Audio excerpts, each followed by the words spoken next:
There was an enormous rise in CEO activism and then employee activism that kind of peaked, I would say, in 2019, 2020. Everyone was going out there at Davos promising to save the world, making big climate commitments, making big DEI commitments. As I don't need to tell anyone on the line, we are not in that era now.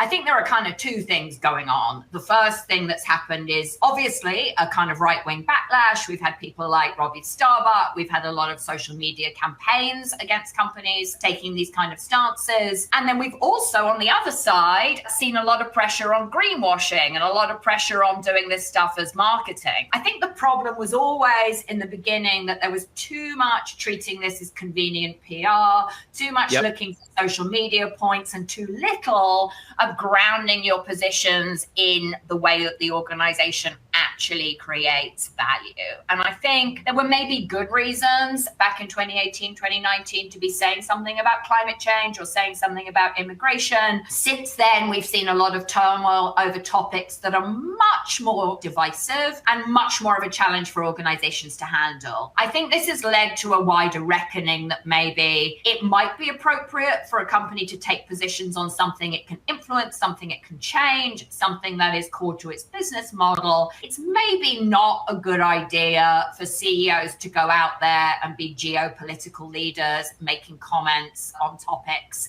that they cannot really address via their own business models.